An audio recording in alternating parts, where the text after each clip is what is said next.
کبھی اس پہ غور کیا آپ نے؟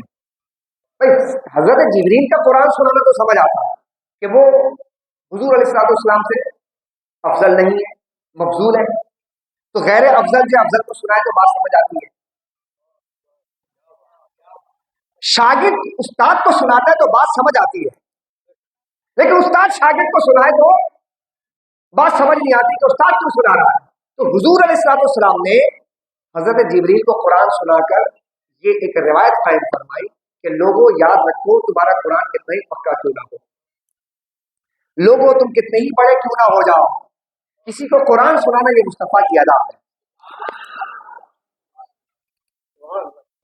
اب حضور سے کوئی بڑا ہو نہیں سکتا، لہذا اب کسی کے اندر تکبر آنا نہیں چاہیے. کتنے بابے بیٹھے نا، بابے صاحب کتنے بابے بیٹھے، میں اس عمر میں قرآن کیوں پڑھوں، میرے طرف وہ ٹھیک نہیں ہے تو میں کیوں جاؤں قرآن شریف پڑھنے. تو آپ کتنے بڑے ہیں صاحب، آپ اللہ کے حبیب سے بڑے تو نہیں ہیں، لہذا آپ کسی کو جا کر چھوٹے کو ہی سنا دیں گے یہ حضور کی ادا ہو جائے گی. سبحان اللہ کے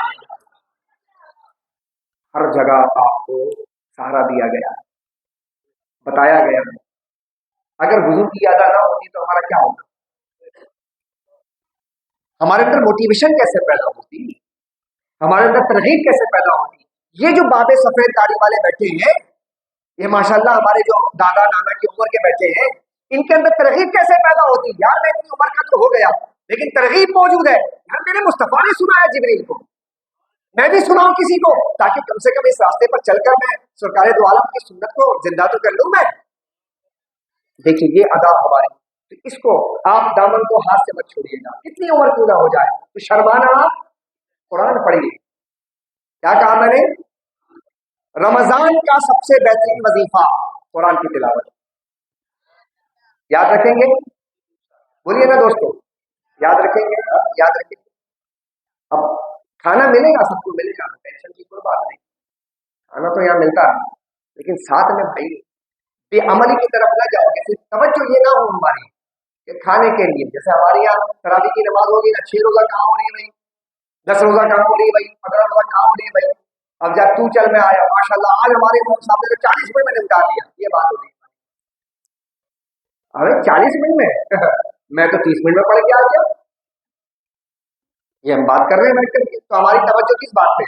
30 منٹ پہ، 40 منٹ پہ. خدائے بزرگوں بندر سے تعلق کا اس کے لیے نماز پڑھ رہے ہیں.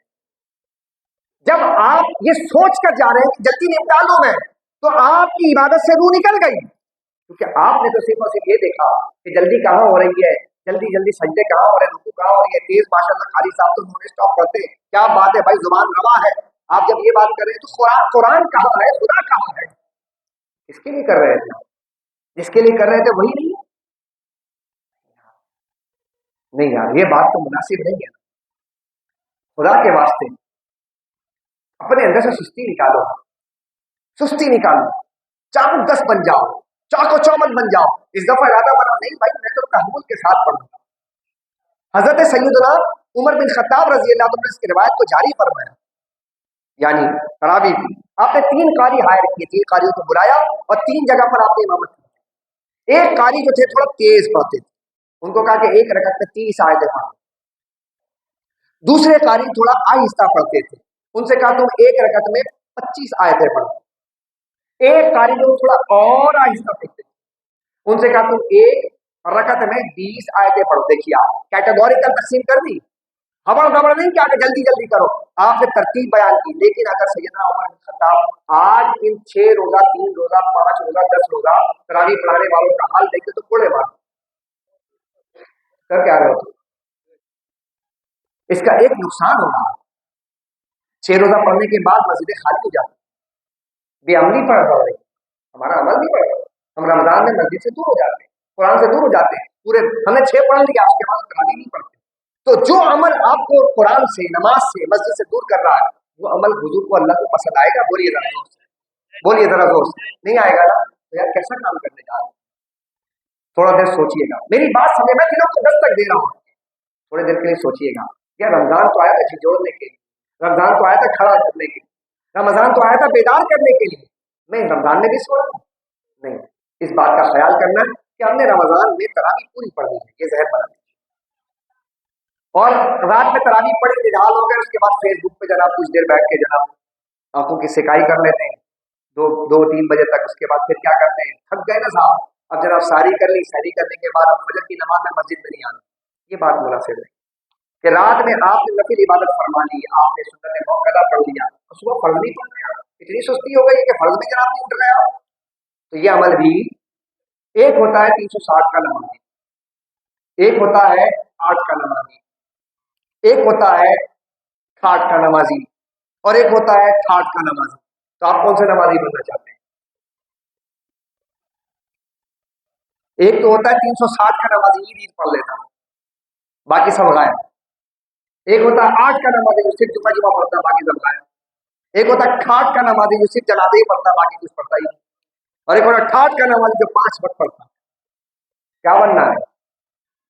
60 کے نمازی بننا.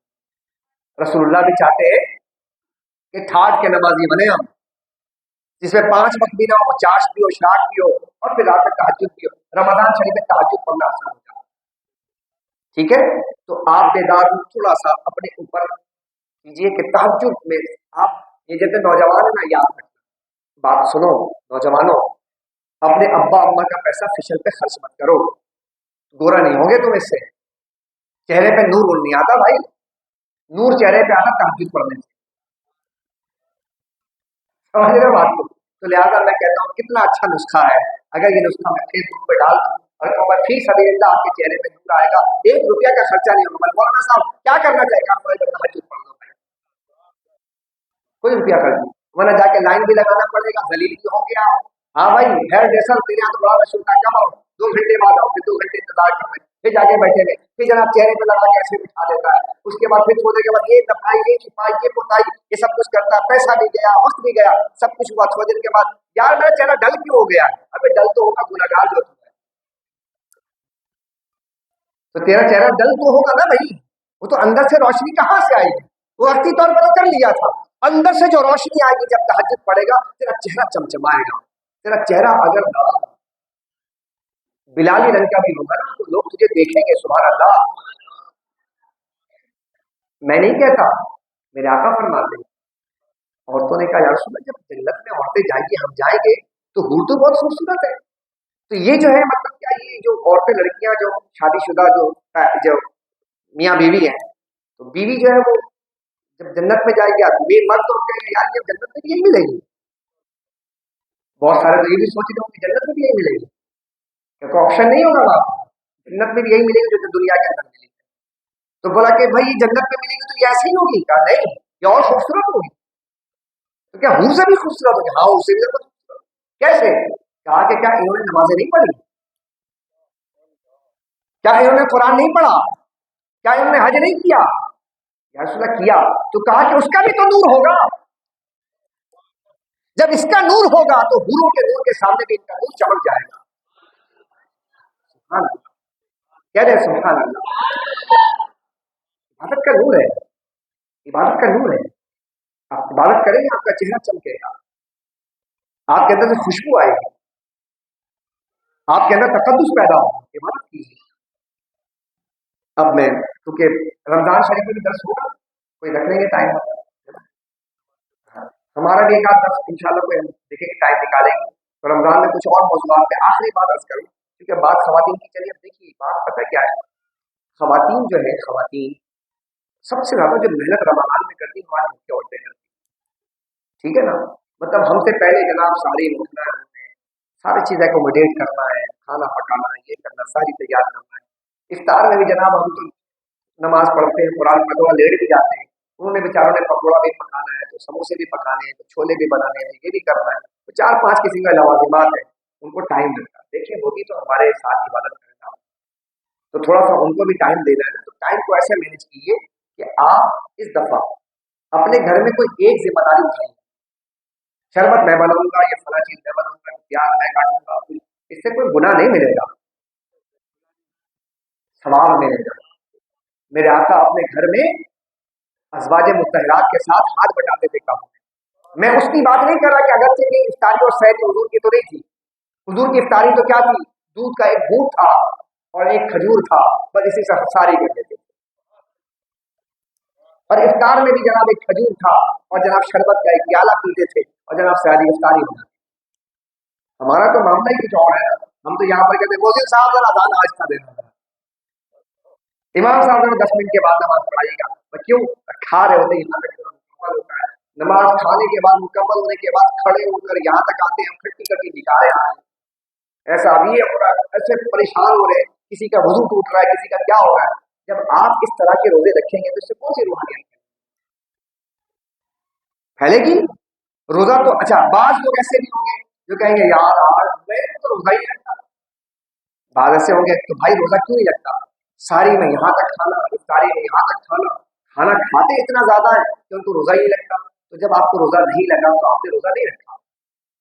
روزہ تو لگنا چاہیے, بولیے نا, روزہ تو تاکہ آپ کو احساس ہو کہ بھوک کیا چیز, تاکہ پتہ چلے کہ جو غریب لوگ ہیں جن کو 2 وقت کھانا مل رہا ہے, آپ کے اندر وہ احساس ہمدردی کا جذبہ بیدار ہو. جب آپ اتنا کھائیں گے تو پھر کیسے ہوگا؟ تو اس کی افادیت حضور نبی کریم سید عالم صلی اللہ علیہ وسلم نے افطار کر کے ساری کر کے بتایا کہ افطار میں کیا کھانا ہے, ساری میں کیا کھانا ہے. کھانا پینا تھوڑا کم کرے, اس سے ذوق عبادت بڑھے گا, ذوق عبادت بڑھے گا, اور گھر والوں کے برڈن کم کرے, برڈن کم کرے. تو خواتین کے ساتھ ہاتھ بٹا صبح کے وقت اٹھ کر کے اگر وہ جناب روٹی بیل رہی ہیں تو آپ ذرا سا کھڑے ہو کر کے توے پر جناب اس کو تل لیجیے, تھوڑا ٹائم ہاتھ بچ جائے گا. اچھا میں اس لیے نہیں کہ کوئی لطیفہ نہیں سنا رہا کہ میں شوقین والے نہیں ہوں, شوقین مفتی جناب جو لطیفے سناتا, میں اس طرح کی بات نہیں کر رہا. میں آپ کو ایک بات سنجیدگی پر مبنی بات کر رہا ہوں کہ دیکھیے جب آپ ان کا ہاتھ بٹائیں گے ٹائم بچے گا, جب ٹائم بچے گا تو دونوں میاں بیوی تہجد پڑھو, اپنے بیوی کو بھی ساتھ شامل کرو عبادت میں, اپنے بچوں کو بھی اٹھاؤ. بیٹا اٹھتے ساتھ ہی سب سے پہلے وضو بنائیں, وضو بنانے کے بعد 2 رکعت سے آغاز کیجیے. اس دفعہ کوشش کرنی ہے انشاءاللہ. کیا خیر, مشکل کام تو نہیں ہے نا. میرے آقا کریم صلی اللہ علیہ وسلم تہجد کی نماز پڑھتے تھے, سبحان اللہ. تو رمضان کا مہینہ ہمارے لیے کتنی آسانی پیدا کرتا ہے کہ اس پہر میں اٹھ جاتے ہیں جس وقت اٹھنا مشکل ہوتا ہے. یعنی ہر چیز کو اللہ نے آؤٹ آف وے جا کر کیا ہے. دنیا میں کسی بھی قوم کے اندر 3 بجے رات کو اٹھ کر کوئی قوم نہیں کھاتی, لیکن یہ قوم اٹھ کر کیوں کھاتی ہے؟ اللہ کی رضا سے. کوئی قوم افطاری میں 7 بجے کھانا نہیں کھاتی, 6:30 بجے, لیکن ہم کھا رہے ہوتے کیوں کھاتے ہیں؟ اللہ کی رضا کے, آؤٹ آف وے جا کر کے. ٹھیک ہے نا, اٹھنا جو سارا کچھ بدل جاتا ہے. تو پھر جب سب کچھ بدل جاتا ہے تو ہمیں بھی چاہیے کہ ہم بھی بدل جائیں, رمضان میں ہم بھی بدل جائیں. جھوٹ بولتے ہیں تو جھوٹ بولنے والے نہ, بد نگاہی کرتے ہیں بد نگاہی کرنے والے نہ, ماں باپ کو ستانے والے, کیونکہ اللہ نے کائنات کا نظام بدل دیا تو میں بھی بدل دیا انشاءاللہ. امید کی جائے اس دفعہ رمضان انشاءاللہ یادگار رمضان ہوگا. قرآن پڑھیں, ایمان اور احتساب کے ساتھ ہم روزے رکھیں, تراویح چھوٹے گی نہیں, فجر کی نماز باجماعت پڑھیں گے, مسجد میں انشاءاللہ درس فقہ ہوگی, درس حدیث ہوگا, سب کچھ ہوگا, مسجدوں کے اندر ہوگا. اور ایک آخری جملہ کہہ رہا ہوں, سن لیجیے بھائی خدا کے واسطے, مسجد میں آئیے, دین سیکھنے کے لیے آئیے, کہ دین سکھانے کے لیے بتائیے. کیونکہ ہمارے یہاں پہ ایک جملہ بھی کہتے ہیں کہ اور بھی قوم والے ماشاء اللہ اس بات کو سمجھتے ہیں کہ محرم کا غازی اور رمضان کا نمازی بڑے خطرناک ہوتے ہیں. بس کس لیے ہوتے ہیں کہ وہ آتے ہیں ساتھ چوتھی بن کے آئیں گے. اب سال بھر تو نہیں ہو گیا, یہ صفائی کیوں نہیں ہوتی یار, یہ انتظامیہ ٹھیک نہیں ہے, یہ امام صاحب ایسے فلاں. آپ کے کسی عمل سے کوئی شر نہ پھیلے, آپ کے کسی عمل سے فتنہ نہ ہو, کوشش کیجیے, اصلاح کیجیے. آپ آئے ہیں نا, اگر گندگی ملتی ہے نا تو آپ یہ نہ کہیں کہ گندگی کیوں ہے, آپ آستینے چڑھائیے, چلو بھائی آج میں صفائی کرتا ہوں, کیا ہی بات ہے, سبحان اللہ. اگر آپ یہ کرنے والے بنیں گے تو انشاءاللہ اصلاح ہوگی. لیکن اگر آپ مسجدوں میں آ کے اس طرح کے کام کریں گے, کیونکہ اکثر و بیشتر مسجدوں کے اندر رمضان شریف میں جھگڑے کا ماحول, لڑائی کا ماحول, انتظامیہ کا ماحول, اس کا ماحول, کھینچا تانی لگی رہتی ہے, یہ مناسب عمل نہیں ہے. ہم اپنی صلاحیتوں کو لا یعنی کاموں میں لگا دیتے ہیں. تو اللہ تعالیٰ مجھے آپ سب کو رمضان کی بہاریں عطا فرمائے اور رمضان کی ماہ احتساب کے ساتھ گزارنے والا بنائے. وآخر دعوانا الحمد للہ رب العالمین.